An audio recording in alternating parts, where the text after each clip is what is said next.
नमस्कार मंडळी, मी वरुण भाटे आपल्या सर्वांचं अनफिल्टर्ड चर्चा विथ वरुणच्या या सेकंड एपिसोडमध्ये मनापासून स्वागत करतो. तर आपण विचार केला तर आपण फायनान्स रिलेटेड खूप कमी माहिती असते किंवा आपल्याला माहिती असेल तर आपल्याला ते क्लिष्ट वाटतं की आपल्याला त्याच्यामध्ये रिसर्च बाकी गोष्टींमध्ये एफर्ट घ्यायचे नसतात. पण ही संकल्पनाच चुकीची आहे ना, कारण आपण जर रिसर्च करतोय, आपण ज्या फील्डमध्ये काम करतोय त्याच फील्डमधलं नॉलेज आपण ठेवलं पाहिजे आणि जे त्या फील्डमधले एक्सपर्ट आहेत त्यांचं नॉलेज आपण घेतलं पाहिजे आणि त्यांच्याप्रमाणे आपण वागलं पाहिजे. So Anil Kapure sir, welcome to our podcast. नमस्कार. आणि मला तुमच्याविषयी हे जाणून घ्यायला आवडेल की फायनान्समध्ये यायचं तुम्ही कसं ठरवलं आणि तुमची बॅकग्राऊंड काय होती exact? We came from a business family. हं. माझ्या बाबांचा टेलरिंग बिझनेस होता. We had a boutique with partnership. आणि जेव्हा मी ग्रॅज्युएशन करत होतो कॉमर्समध्ये, तेव्हा आमच्या कॉलेजमध्ये सेशन झालं की करिअर आफ्टर कॉमर्स काय संधी आहेत. तर पूर्वी आपल्याला फक्त CA, CS किंवा ICW हेच माहिती होतं. हं. पण त्या सेशनमध्ये आम्हाला असं कळालं की बाबा शेअर मार्केट ही पण एक नवीन ॲव्हेन्यू आहे आपल्याकडे. ती पण एक वेगळं फील्ड आहे. राईट. आणि त्याच्या अवेअरनेससाठी त्यांनी आम्हाला काय टास्क दिला होता की बिझनेस लाईन आणि फायनान्शियल एक्सप्रेसचा न्यूजपेपर येतो, त्याच्यामध्ये फायनान्शियल न्यूज असतात. तर त्या वाचायच्या रोज आणि निफ्टी 50च्या 50 स्टॉक्सचं तिथे रोज प्राइसिंग असतं. त्याचं ॲनालिसिस करा. तर ग्रॅज्युएशनच्या 3 वर्ष ते बघून मला ते फार फॅसिनेटिंग वाटलं की ते प्राइस अप जाणं, खाली जाणं, त्या न्यूजचं कोरिलेशन काय असणं. आणि ह्या गोष्टींनी मला फार क्युरिओसिटी क्रिएट केली. आणि माझ्या बाबांचे जे पार्टनर होत्या रोहिणी किर्लोस्कर आणि त्यांचे रिलेटिव्ह रत्नाकर सहस्त्रबुद्धे काका, जे सकस फूड्सचे ओनर, बर. त्यांच्या रेफरन्सने मी फायनान्स इंडस्ट्रीमध्ये आलो. मग त्यांना मी जेव्हा सांगितलं की मला इथे करिअर करायची इच्छा आहे, सो त्यांनी मला एका ब्रोकिंग फर्ममध्ये इंट्रोड्यूस केलं आणि तिथून 2007 पासून ही जर्नी चालू झाली. बर. इनिशियल स्टेजला मी बॅकएंड काम बघायचो, थोडंसं ऑपरेशनल लेवलला. मग नंतर जास्त एक्सपोजर घेता घेता असं कळालं की बाबा आपल्याला बेसिक फार नॉलेज आहे असं वाटतं, हां. पण इन डेप्थ नॉलेज नाही आहे. किंवा त्याचं जे आपण म्हणतो risk management, profiling, portfolio management, wealth management ह्याच्या फॅसेट माहीत नसल्यामुळे मी MBAकडे वळालो. आणि मग MBA फायनान्समध्ये मला कोर नॉलेज मिळालं त्याच्यामध्ये, की मग आपल्याला फायनान्समध्ये रिस्क मॅनेजमेंट म्हणजे काय, रिस्क मिटिगेशन म्हणजे काय, फायनान्शियल लिव्हरेज म्हणजे काय, ॲसेट लायबिलिटीमधला मोठा फरक जो आपण कॉमर्समध्ये बेसिक आपल्याला अकाउंटिंग पर्स्पेक्टिव्ह थेरॉटिकल नॉलेज असतं. पण इकडे मला प्रॅक्टिकल कळालं की आपले ॲसेट्स अँड लायबिलिटी म्हणजे नक्की काय. आपल्या लायबिलिटीज आहेत त्या आपल्या ॲसेट्स टर्न होऊ शकतात किंवा आपल्या ॲसेट्स आहेत त्याने आपल्याला बर्डन होऊन आपल्या लायबिलिटीज होऊ शकतात. ह्याचा मोठा फरक मला MBA केल्यानंतर कळाला. आणि त्याच्यानंतर परत इंडस्ट्रीत काम करता करता, लोकांचं पोर्टफोलिओ मॅनेज करता करता एक महत्त्वाची गोष्ट अशी कळाली की फायनान्शियल मॅनेजमेंट किंवा आर्थिक नियोजन आपण जेव्हा म्हणतो, तेव्हा आर्थिक नियोजनमध्ये पैसा, मनी हे फक्त 1% असतं आणि बाकी 99% हे आपलं बिहेवियर असतं. अच्छा. तिथे नियोजन आपलं स्वतःचं हवं आहे. आर्थिक नियोजन आपोआप होईल. बरोबर. नियोजन आपल्याला करायचं असतं. तर हा सगळ्यात मोठा लर्निंग होता माझ्या ह्या फायनान्शियल म्हणजे करिअर जर्नीमध्ये, की आपल्याला आर्थिक नियोजन किंवा सगळ्यांना जसं तुम्ही आता इंट्रोडक्शनमध्ये सांगितलं की पैसा म्हणले की लोकांना कळत नाही नक्की काय डिसिजन घ्यावा बरोबर. किंवा लॉस मेकिंगच्या दृष्टीनेच आपलं पाऊल का जातं. करेक्ट. त्याच्यामागे सगळ्यात महत्त्वाचा मुद्दा आहे की आपण आपल्या बिहेवियरला आपण तिथे व्यवस्थित अनालाइज करत नाही. बरोबर आहे. आणि सर, तुमचे आत्ता तुम्ही गुरूंची नावं घेतली की ज्यांनी तुम्हाला या फील्डमध्ये इंट्रोड्यूस केलं, तर त्यांच्याकडनं अशी एक गोष्ट मला सांगा की जी तुम्हाला खूप आयुष्यभर लक्षात राहील की त्यांनी ही गोष्ट मला शिकवली. रोहिणी काकूने जे आम्हाला शिकवलं होतं त्याच्यामध्ये जो बेसिक, आता तुम्ही जर सेबीच्या ॲड वगैरे पण पाहिल्या तर त्याच्यात ते पहिले 2 शब्द तेच असतात की बचत आणि निवेश, की पहिले तुम्ही सेव्ह केलं पाहिजे आणि गुंतवलं पण पाहिजे. बरोबर. आपण आहे ना, एक ट्रॅडिशनल पद्धत होती आपल्याकडे की आपलं जर आजीचं आपण आठवलं तर आजीचा बटवा असायचा एक. बरोबर आहे. ती आपल्याला कधीही काय पाहिजे तर आजी बटव्यातनं पैसे द्यायचे. पण एमर्जन्सी कधी आली तर आजीकडे असे 10-12 बटवे असायचे आणि त्याचं तेव्हा लोकेशन तिलाच माहिती असायचं. राईट. की देवघरात आहे, किचनमध्ये आहे, हां. गादीच्या खाली आहे, कपाटाच्या कोपऱ्यात आहे, वरती आपल्या अडगळीमध्ये आहे. कुठे ठेवले ते तिला माहिती आहे. बरोबर. हे डायव्हर्सिफिकेशन, हे बेसिक आपण विसरून गेलो जेव्हा आपण मोठे झालो. आणि म्हणजे एक साधं गणित आहे की आपल्या खिशात जितके पैसे आहेत तितके खर्चाला आहे. पण आपल्या पाकिटामध्ये चोर कप्पा असतो, तिथे जो पैसा ठेवला आहे तो आपण कधीच हात लावत नाही. माहिती असतं की आपल्याकडे आहे, पण आपण कधी त्या अगदी कंटिन्जन्सी इमर्जन्सीलाच ठेवतो. बरोबर. सो त्याचं नियोजन मला काकूंनी सांगितलं. ओके. आणि रत्नाकर सहस्त्रबुद्धे काका हे स्वतः सकस फूड नावाचा मोठा बिझनेस सांभाळतात. हां, हां. त्यांनी मला बिझनेस ॲक्युमेंटच्या बाबतीतलं जरा मार्गदर्शन केलं, हां, हां. की पैसा पैशाला जोडण्यासाठी आपण एकटा काम करून नाही चालणार. त्यासाठी टीम लागणार. त्यासाठी मोठा कस्टमर बेस लागणार. तर बिझनेस स्केलअप कसा होतो, मार्जिन्स कसे जनरेट करायच्या, ओके. स्केल कसा वाढवायचा, ह्याचा अभ्यास मला त्यांच्याकडनं मिळाला आणि त्याची प्रॅक्टिकॅलिटी मला मग प्रत्येक बिझनेस अनालिसिसमध्ये सोपी गेली. आता सर याच्यामध्ये हल्ली आता Instagramवर भरपूर लोकं इन्व्हेस्टमेंट रिलेटेड काही ना काहीतरी सजेशन देत असतात, की या गोष्टी करा, त्या गोष्टी करा. बरोबर. तर मी मोस्ट कॉमन जे एक्झाम्पल ऐकले ते म्हणजे 2 आहेत एक्झाम्पल. एक म्हणजे जर तुम्ही 1980 साली किंवा 90 साली ह्या कंपनीमध्ये इन्व्हेस्ट केले असते तर त्याचे इतके हजार कोटी असते. बरोबर. हे फर्स्ट. आणि सेकंड असतं ते म्हणजे तुम्ही जर आत्तापासूनच उशीर झाला नाहीये, महिन्याला 20,000 जरी इन्व्हेस्ट केले, तरीही तुमचा पोर्टफोलिओ काही कोटींमध्ये पुढच्या 10 वर्षात जाऊ शकतो. बरोबर. आता ह्याच्यामध्ये प्रश्न असा आहे, की मी खूप वेळेला कमेंट वाचतो, की लोकं म्हणतात, "अहो आमचा पगारच आहे 25,000 तर आम्ही 20,000 इन्व्हेस्ट कुठनं करणार?" बरोबर. तर माझा प्रश्न या पॉइंट ऑफ व्ह्यूने की 20,000 ही एक स्टँडर्ड अमाऊंट आहे का याच्याहून कमी जास्त करून पण आपण पोर्टफोलिओ बिल्ड करू शकतो आणि कशा पद्धतीने इन्क्रीज केली पाहिजे ही अमाऊंट? येस. तर आता आपल्या प्रश्नाचे 2 भाग आहेत. मी पहिल्या प्रश्नाचं उत्तर देतो, की कोणी एके काळी तुम्ही जर गुंतवले असते, त्याचं व्हॅल्युएशन X झालं असतं. हा डेटा आहे.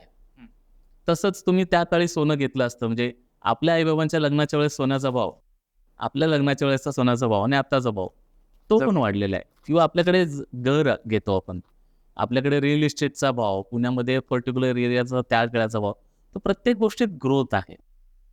पण प्रत्येक गोष्टीच्या ग्रोथचं एक पर्सेंटेज फिक्स आहे. त्याला आपण इकॉनॉमिक्समध्ये बरेचसे पॅरामीटर्स जोडू शकतो, की बाबा इन्फ्लेशन आणि GDPचं कॉम्बिनेशन हे तुमचं इकॉनॉमिक ग्रोथ आहे. जेवढा तुमचा FDचा रेट आहे, त्याच्या दुप्पट तुम्हाला मार्केट रिटर्न देईल. हे गणित आहेत. पण मग असं उदाहरण जेव्हा आपण बघतो, तेव्हा त्याच बिझनेसेसचं उदाहरण बघतो जे तेवढे वर्ष टिकले. आजही ते म्हणजे सक्सेसफुल आहेत आणि आजही रिलेव्हंट आहेत. करेक्ट. सो ते तेव्हा पण रिलेव्हंट होते, आज पण रिलेव्हंट आहे.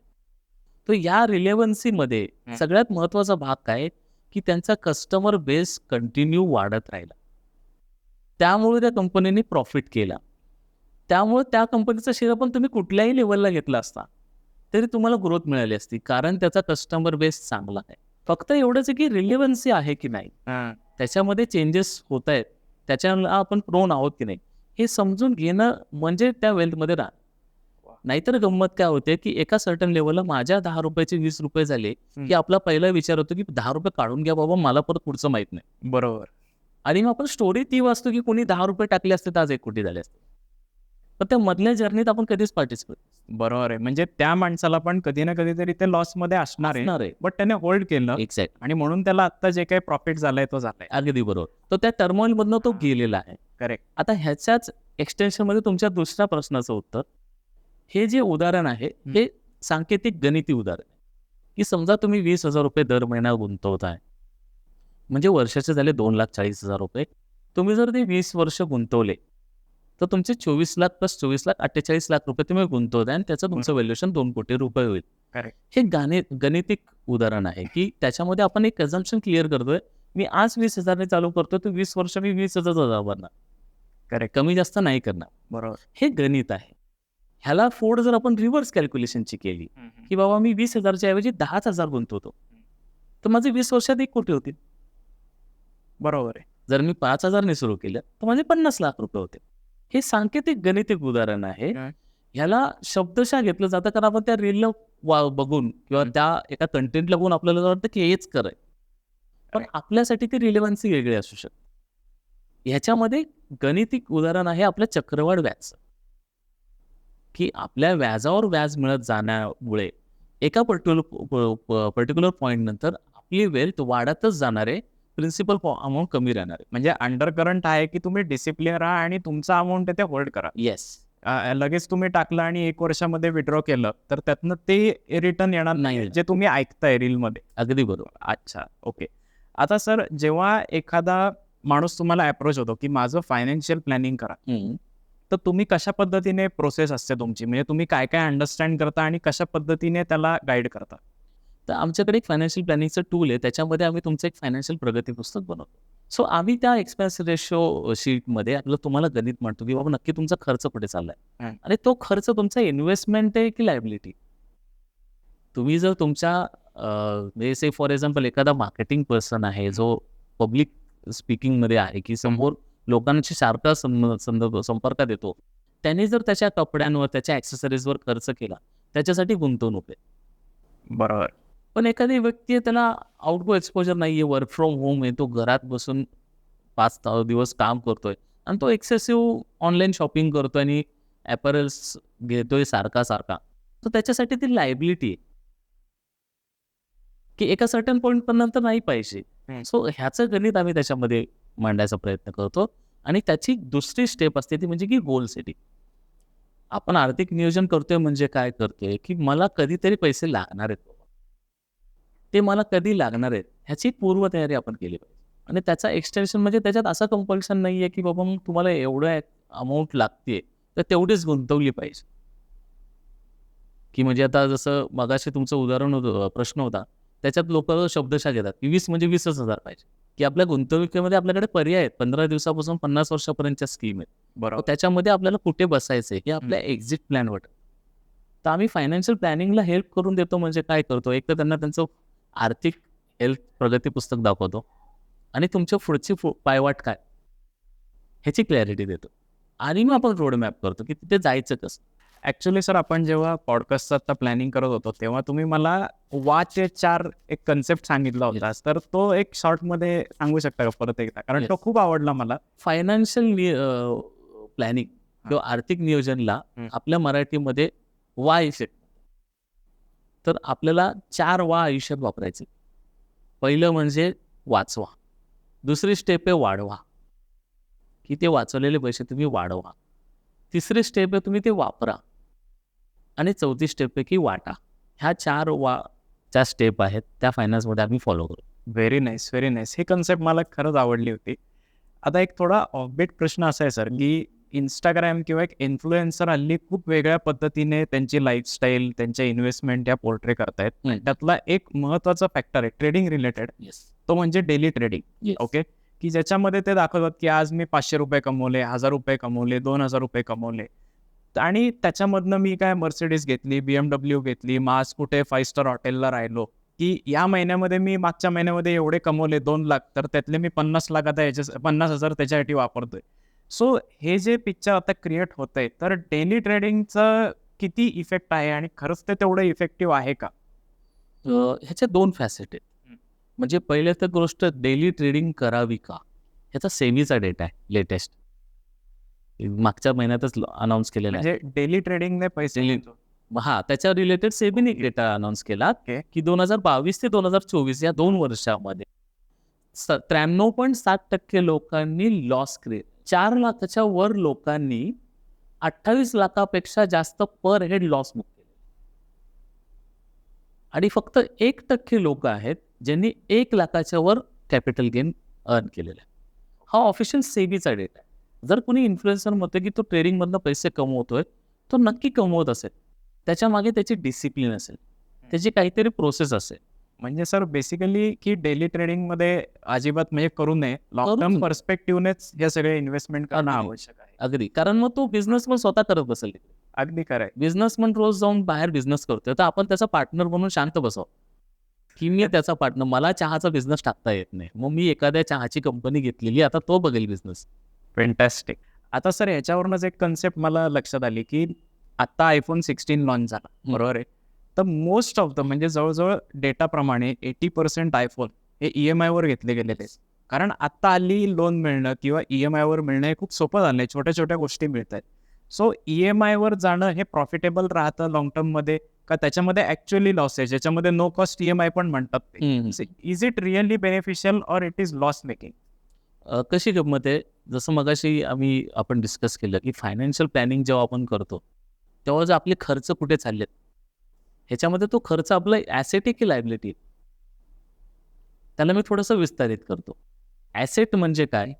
आपली मालमत्ता जी पुढे जाऊन आपल्याला पैसे कमवून देईल. लायबिलिटी म्हणजे काय, आपल्यावरचं एक बर्डन की जे आपल्याला कधी ना पुढे जाऊन पे ऑफ करायचंय. पण तुम्ही जेव्हा पुढच्या गोष्टी म्हणता व्हाईट गुड्स मधल्या, जेव्हा मला गरजेच्या असतात किंवा नसतात, आपण स्वस्त मिळतंय किंवा 0% वर मिळतंय म्हणून आपण त्याच्या मागे जातो. त्याला आता एक टेक्निकल वर्ड आला, BNPL, बाय नाव पे लेटर. मग आपण उद्याची कमाई आजच खर्च करून बसतो. एखादा म्हणजे उदाहरण घ्यायचं म्हणलं तर एखादा व्यक्ती आहे ज्याला टेक्निकली साऊंड राहण्यासाठी किंवा त्याच्या प्रोफेशनसाठी आयफोनची गरज आहे, त्याच्यासाठी ती इन्व्हेस्टमेंट आहे. पण एक कॉलेज बॉय आहे, त्याला फोटो काढण्यासाठी तो आयफोन घ्यायचा आणि तो आईबाबांच्या डोक्यावर बसला की मला तोच पाहिजे फोन, ते बर्डन. तर मग त्याच्यामध्ये आपल्या खर्चांमध्ये गरज आणि इच्छा ह्यातला तफावत कळला.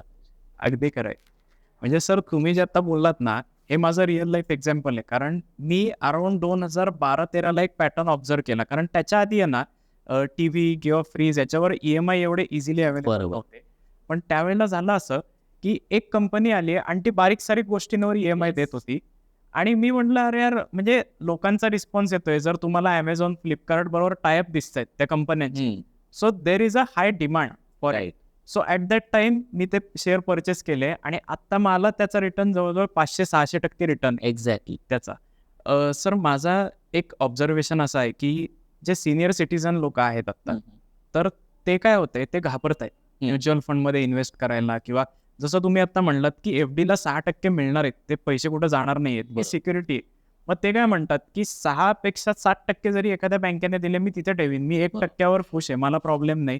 पण शेअर मार्केटचे जे फ्लक्च्युएशन आहे त्याच्यामध्ये मी अडकणार नाही. बरं. तर सिनियर सिटीजनचा हा माइंडसेट चेंज करण्यासाठी जर काही आपण काही गोष्टी सांगू शकलात, तर त्याला काय होईल, की शेअर मार्केटमध्ये म्हणजे जेवढं मी आता ऑब्झर्व केलंय ना, गव्हर्नमेंट पण खूप पुश करतंय, की तुम्ही इन्व्हेस्टमेंट करा शेअर्समध्ये, कंपन्यांमध्ये, प्रायव्हेट सेक्टरमध्ये, की जेणेकरून इकॉनॉमीला बूस्ट मिळेल. सो सिनियर सिटीजन हा आपल्याकडे तसा एक मोठा वर्ग आहे, ज्याची इन्व्हेस्टमेंट जर आली, कारण यांच्याकडे आता पैसे पण झालेले आहेत, त्यांनी बरोबर. कमवून ठेवलेले आहेत, फक्त त्यांना माहित नाही की इन्व्हेस्ट कसे करायचे. राईट. सो त्यांना तुम्ही काय सजेस्ट कराल?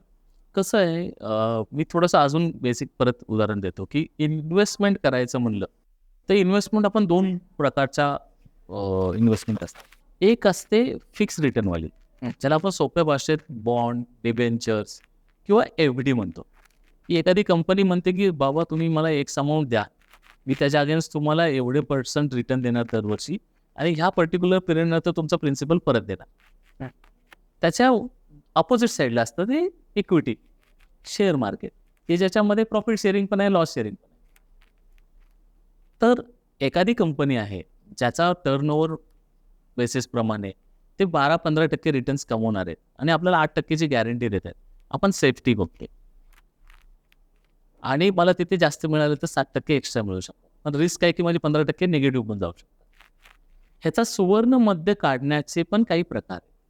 अशा म्युच्युअल फंड्सच्या आणि बाकीच्या स्कीम्स आहेत किंवा म्युच्युअल फंडमध्ये पण डेट सेगमेंट आहे की ज्याला आपण जसे FD आहे तसे कॉर्पोरेट बॉन्ड्स घेऊ शकतो.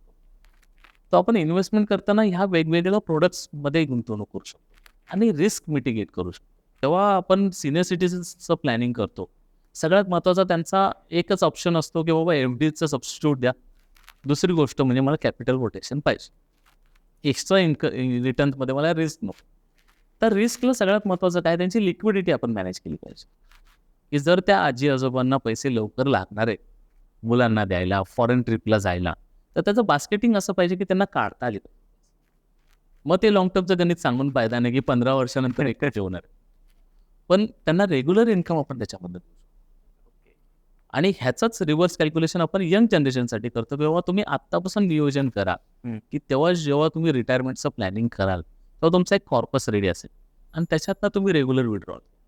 सो या पॉडकास्टमधनं मला पण खूप काही इन्साईट मिळाल्या आणि 3 महत्त्वाच्या इन्साईट ज्या मला ह्याच्यामधनं मिळाल्या आणि अनिल सरांकडनं मला शिकायला मिळाल्या, त्या म्हणजे पहिली गोष्ट म्हणजे अमाऊंट मॅटर करत नाही, तर डिसिप्लिन मॅटर करते. दुसरी गोष्ट आहे ते म्हणजे आत्ताची नीड आणि लक्झरी याच्यामधला फरक समजणं हे फार इम्पॉर्टंट आहे. की आत्ता मला आयफोनची जसं एक्झाम्पल दिलं की आयफोनमधनं जर मी बिझनेस करणार असेल की त्याच्यामधनं माझं काही कॉर्पोरेट फील्ड मिळणार आहेत, काही होणार आहे, तर that is a investment. But if you are taking it की मला फक्त माझे फोटो काढायचे, फॅमिली सेल्फी किंवा मला एक बस क्रिएट करायचा आहे, so that is a liability for you. आणि थर्ड महत्त्वाची गोष्ट म्हणजे कुठलीही गोष्ट करताना त्याचा रिसर्च करणं अत्यंत महत्त्वाचं आहे. कारण एखाद्याने सांगितलं म्हणून मी तो शेअर घेतला किंवा एखाद्याने म्हणलं की एफ-डीमध्येच ठेव म्हणून मी एफ-डीमध्ये ठेवले किंवा इव्हन म्युच्युअल फंडमध्ये टाकले. तर असं न करता अनिल कपुरे सरांसारखे जे फायनान्शियल ॲडवायझर आहेत त्यांना तुम्ही कॉन्टॅक्ट करू शकता आणि अनिल कपुरे सरांचे कॉन्टॅक्ट डिटेल्स मी आपल्या डिस्क्रिप्शनमध्ये देणारच आहे.